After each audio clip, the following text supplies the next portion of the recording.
Hey everyone, it's me Varla. This video marks the start of something totally new for the channel.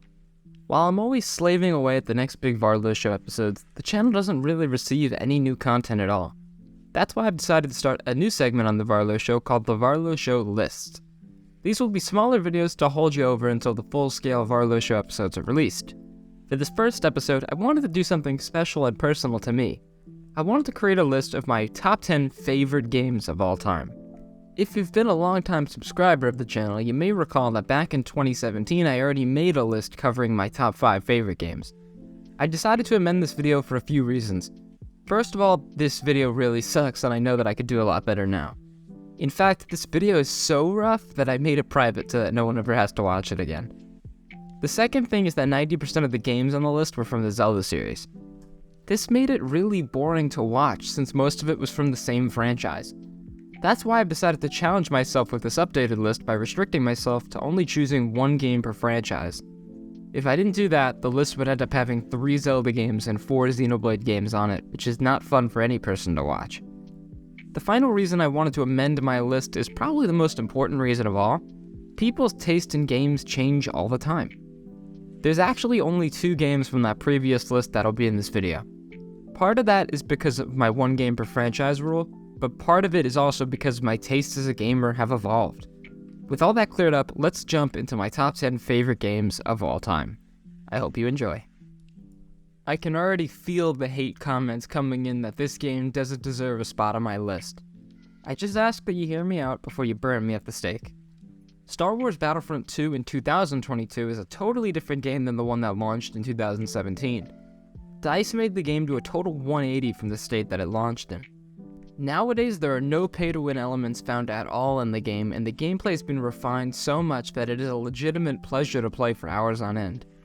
I've been a Star Wars fan all my life, so obviously I'm naturally drawn to Battlefront 2. It is quite literally the ultimate experience for any Star Wars fan.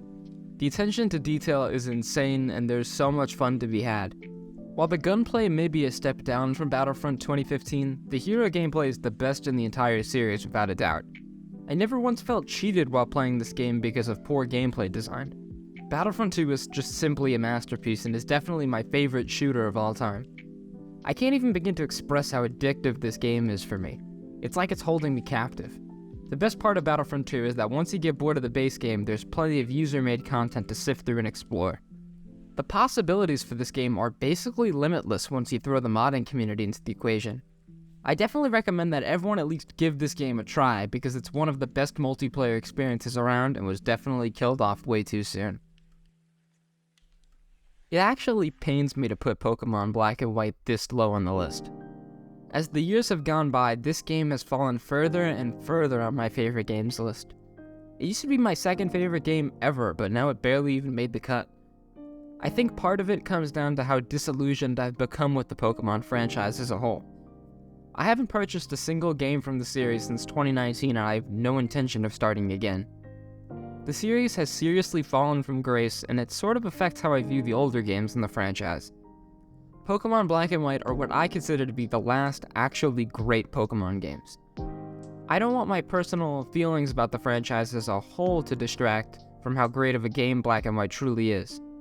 Black and White is Pokemon at its best. The internet may not want you to think that, but it's true. The battling system was truly perfected in this entry. There was little room for the gameplay to improve from here, which is probably why nowadays Game Freak has resorted to stupid gimmicks to change it up. The internet may also want you to think that the Pokemon designs are bad in this generation. While some of the designs are certainly questionable, the good definitely outweighs the bad ones. I admire Black and White for how it refined the formula of the series, acting as basically a soft reboot, and how it made so many advancements with the already great things about the series. The story is definitely the highlight for me. Black and White's story is one of the most engaging tales, if not the most, in the entire series. Game Freak took the story further than the typical 10-year-old kid leaves home and catches colorful monsters. They actually make you question the ethics of what it really means to be a Pokemon trainer. Black and White is definitely another misunderstood game like Battlefront 2 is. I really think that this is another game that everyone should check out. For me, it was the peak of the Pokemon series that Game Freak never got close to ever again. Any fan of my channel knows that I am a nut for Sonic the Hedgehog. I think that these games are some of the most fun that you can have on a platformer. Even the games that aren't the greatest still have a lot of fun to experience. Sonic Mania is definitely no exception to this rule. I consider Sonic Mania to be the golden standard for 2D platformers. The only platformer that even comes close to Sonic Mania's genius for me is Shovel Knight. Sonic Mania is great in basically every single department. The level design is Sonic at its best, and the music is even better. It actually feels like Mania was ripped straight out of the Genesis era. These high regards are definitely because of the dedication of Christian Whitehead and his team at Headcanon Studios. Basically every wish that a Sonic fan could have for their dream game was fulfilled in Mania. I wish more game studios gave the fans opportunities to contribute to the franchise like this. The love and care that was put into this masterpiece is simply ridiculous. Every nook and cranny has references to all Sonic media, both mainstream and obscure. I consider Sonic Mania to be the greatest game in the entire Sonic series. It's truly a love letter to all fans of the series. There's not really much I could say about it that hasn't already been said a million times. Unlike Battlefront 2 and Pokemon Black and White, the love for Sonic Mania is super widespread. It's a real shame that the proposed sequel to Sonic Mania wasn't greenlit, because the sequel would have taken everything to the next level. I know I've already said it in this video a lot, but definitely give Mania a shot. It's some of the most fun that you can ever have in the Sonic franchise and with platformers as a whole. Portal is a game that I highly regard for its puzzles and atmosphere. It's a truly short and sweet game. The average player can complete it in less than 10 hours. As silly as it sounds, its short length is one of the things that I admire most about Portal. It doesn't overstay its welcome. For anyone out of the loop, Portal is an immensely creative puzzle game about shooting blue and orange portals that let you teleport throughout the level. It's such a creative and unique concept that is utilized to its fullest potential. It's an easily accessible game that everyone could easily pick up and complete. This is a game that I would consider to be a part of the category of games that you shouldn't ever miss out on playing. It's literally a gaming experience that has potential to transcend generations. Portal 2 is great in its own right, but the original just has the edge for me because that was where it all began. Exploring the Aperture Science facility throughout the game sets up such a great atmosphere within it. The only intelligent being in the game besides the player is GLaDOS. That fact alone sets up the cold and lonely atmosphere of the lab. The puzzles require a higher degree of critical thinking and problem solving that many other games just simply don't have. The charm of Portal comes from its great level design, clever writing, and the fact that it is something unique in a sea of uninspired games. Portal is a wonderful experience that I think every gamer should experience at least once. The really amazing things that Portal contains are hard to really convey in words. Seeing what the game offers is really the only way for someone to truly understand its greatness. I'm going to try and keep my thoughts about Kingdom Hearts 2 on the shorter side because a video further highlighting how awesome this game is will be on the horizon in the near future. I'm fairly new to the Kingdom Hearts community, with my first time playing the franchise being not that long ago in March of 2021 when the games were ported to PC. I've almost finished everything that the series has to offer, and the one thing that has stuck with me the most is my love for Kingdom Hearts 2. After playing Kingdom Hearts 1, I had a few gripes with the game and what it could potentially do better. Once I played Kingdom Hearts 2, basically all of my issues with the game were pretty much rectified. Kingdom Hearts 2 gave me an insane level of control when playing as Sora. Specifically, the movement in this game is crazily smooth, responsive, and fun to pull off. Another high point of this game is the sense of progression it has. Out of every game in the franchise, Kingdom Hearts 2 did the best at making me feel like I was actually getting stronger. To get all the best abilities in the game, you have to spend time leveling up each of your drive forms, which helped me to get a feel for how they all worked. This made my gameplay experience so much more enjoyable because I actually felt the need to experiment with my abilities and drive forms to find what suited my playstyle best. The story of Kingdom Hearts 2 is also one of my favorites in the series out of the games that I've played. The stigma that Kingdom Hearts is a confusing franchise definitely stemmed from this game because this is where the story started to go in all crazy directions. As ridiculous as the story of Kingdom Hearts 2 is sometimes, I enjoyed every single minute of it. I mean seriously, who doesn't want to see Goofy get absolutely decimated by a boulder? I really wasn't expecting to like this game as much as I did. I knew I would enjoy it, but I never envisioned that I would be placing it in a list of my favorite games of all time. That goes to show that sometimes things that you end up loving aren't always the things that you expect to love. Despite my feelings, good and bad, about the rest of the games in the franchise, Kingdom Hearts 2 is a game that really resonated with me and will stick with me for a very long time.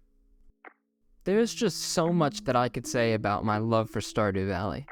Growing up, I was super into life simulation games like Animal Crossing, The Sims, and Harvest Moon. I could literally get lost in games of that genre for hours on end. Stardew Valley has been able to fill that void that those other franchises have left in the last few years. I was so excited for Animal Crossing New Horizons for such a long time, but once it came out, it just didn't do much for me. I put it down after only a few months. I originally bought Stardew Valley back in 2018 to hold me over until Nintendo brought out a new Animal Crossing. It's funny to think that now in 2022 I feel that Stardew Valley was a better Animal Crossing game than the newest Animal Crossing game was. From the moment I started up my first save file, I was hooked. The game pulled me in like no other, and I just needed to have more and more of it. I had played a lot of Stardew Valley when I first bought it, but I really put a lot of time into it during the initial COVID lockdown period. It was a really great form of escapism for me. There was just something so comforting about retreating to this almost perfect world to get away from our actual world that was pretty much falling apart at the time. Every single corner of Stardew Valley's world is just breathtaking. There's so much to see and do that it's incredibly hard to get bored of it. The fun I have with this game is only amplified when you throw other people into the mix. Starting a great farm with a few friends is such a fun feeling. Another thing that's so awesome about Stardew is the way that the story unfolds as you play. The story doesn't get told in the traditional sense. It progressively unfolds as you become better friends with each of the townspeople. This is an incredibly enticing form of storytelling in my eyes because it encourages you to actually try and talk to everyone and learn everything about the world. As I've gotten older, my tastes in games have changed and I gravitate more towards games like Stardew Valley that are much more laid back and relaxing. Since I have much less time than I used to for video games, I prefer to spend my time on games that help me to unwind. Stardew has checked all of these boxes for me. I definitely don't think that Stardew Valley is a game for everybody, but I've really enjoyed each and every minute that I've put into the game. Terraria is another game that has captivated me for years. I would go as far to say that it is the most addictive game that I have ever played. It's truly frustrating to see people disregard Terraria as nothing more than a 2D ripoff of Minecraft. While it vaguely looks like that on the surface, when you spend more than an hour in Terraria, you come to realize that the two games have very few things in common. My favorite aspect of Terraria is the vast amount of things that you can collect. Basically, everything you end up finding can be turned into something to make your character stronger. I also think that Terraria has immense replay value. There's many different options for character builds, as well as having many difficulty options which change up the entire experience. I have sunk hundreds of hours into Terraria, and I still have yet to grow tired of the base game content. Every time I play, I discover or learn something new that enhances my playing experience. I hear that the modding community for Terraria is great, but I still haven't found the need to venture into modding territory. Despite beating the game so many times, I still find reasons to come back and do it all over again. This game could quite literally destroy a person's life if they let it. The amazing quality of the game was the result of the awesome developers over at Relogic. They have put their all into making this game the best possible experience that it can be. Time and time again, they have exceeded the expectations of the community and added updates to the game that had the perfect balance of quantity and quality. In an age where developers actually giving a damn about the quality of their product is all but extinct, Relogic are truly a diamond in the rough. If you find yourself to be someone who disregards Terraria as a knockoff of a more successful game, you're only cheating yourself out of an unforgettable experience. Out of every game that I have ever played, I have probably sunk the most time into Minecraft. The biggest draw to Minecraft for me is the ability to conjure whatever I can imagine into reality. I've always been a creative person, so Minecraft always has helped me to express myself. Ever since I was a kid, Minecraft has been the biggest constant throughout all my gaming phases. It's just simply a timeless classic. My favorite kinds of games are the ones that don't exactly tell you what you're supposed to be doing. Minecraft does this fantastically by plopping you into a randomly generated, ever-expanding world without any particular goals. The real fun of Minecraft lies in your own imagination. I think that's why it's so hard for some people to get into. Minecraft will always be super sentimental to me because it is the game that shaped my love for video games more than any other. I've always been a gamer, but my first time playing Minecraft truly showed me what the full scope of a video game could truly be. It's not a shock that many companies have tried to replicate the success of Minecraft. It's not a coincidence that it's literally the best-selling game ever made. There's something for everyone to love about the game. I personally love to build and make awesome structures, but I also have friends who don't enjoy building and find their enjoyment in exploration. No matter what type of games you like or what playstyle you enjoy, Minecraft is something to accommodate every type of player. My love for the game is only amplified tenfold when you delve into the multiplayer side of the game. Building cool things with friends is some of the most fun I've ever had in a multiplayer game ever. I'd actually maybe go as far as to say it is the best multiplayer experience I've ever had. I get such a rush playing Minecraft with a group and building an awesome civilization from literally nothing. There's just nothing else like it. My thoughts about Minecraft are super scattered, so I'm sorry if none of my blabbing even made any sense. It's hard to put into words why this game has had such a profound effect on me. Despite all that, I have a feeling that people who've experienced as much joy from Minecraft as I have probably get exactly what I'm trying to say. The Legend of Zelda Majora's Mask is an absolute masterpiece. In fact, it used to be my favorite game of all time until my new number one pick rolled around. My first Zelda game ever was Ocarina of Time, and I loved it so much that playing the direct sequel to it was the next logical step. My little child mind was absolutely blown when I first played Majora's Mask. It was unlike anything that I had ever seen before from the Zelda series, and hell, even video games as a whole. To say that this game is a big departure from the Zelda formula is an understatement. The big gimmick of this game is that Link is trapped in a Groundhog Day style time loop. He only has 3 days to save Termina from impending doom, so he must constantly do time travel shenanigans to make sure he can achieve that. It's such a unique mechanic to have to live through the same 3-day cycle over and over. Each time you revisit a moment that you saw before, it'll always be a little different because of what you did differently during this version of the timeline. Where Majora really shines is its atmosphere and side content. It's probably the gloomiest Zelda ever made, even more so than Twilight Princess.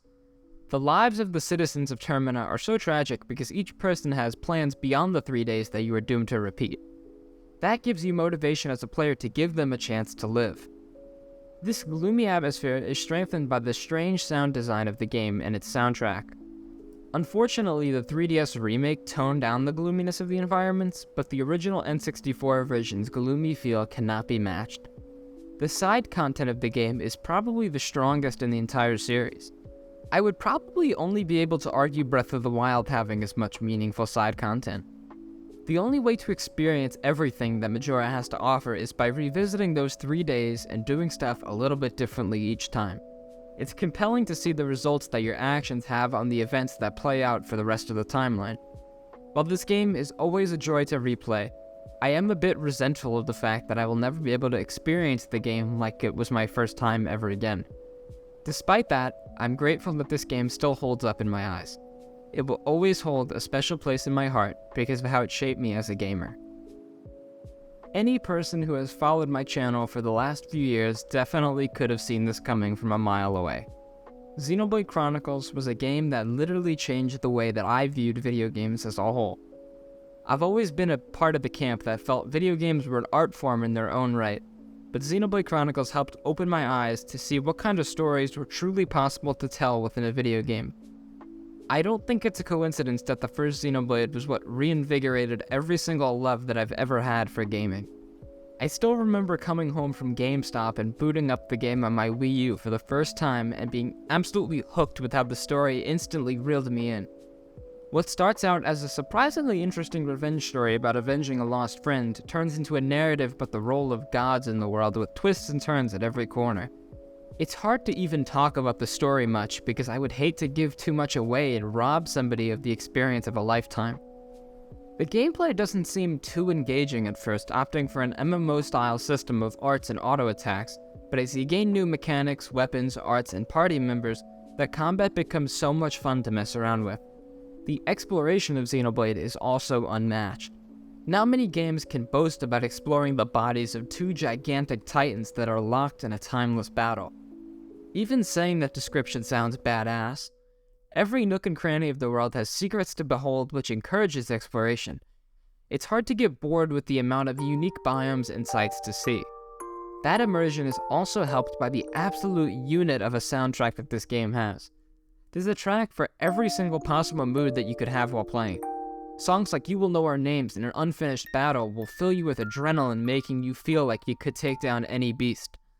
Other songs like Into the Deadlands and the title theme give you a wonderful sense of emotional wistfulness.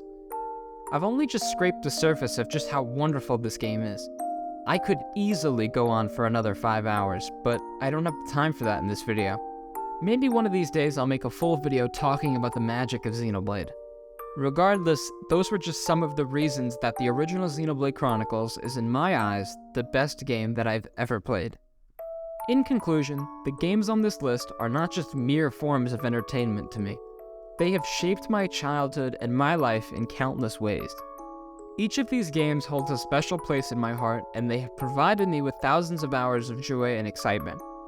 From puzzle games like Portal to endless sandboxes like Minecraft, these games have truly expanded my imagination and my tastes in media. I hope that this list has inspired you to try out some of these games and discover the magic that they can bring. I hope you enjoyed watching this video, and I hope you let me know what some of your favorite games are in the comment section. Thanks for watching, and I will see you on the flip side.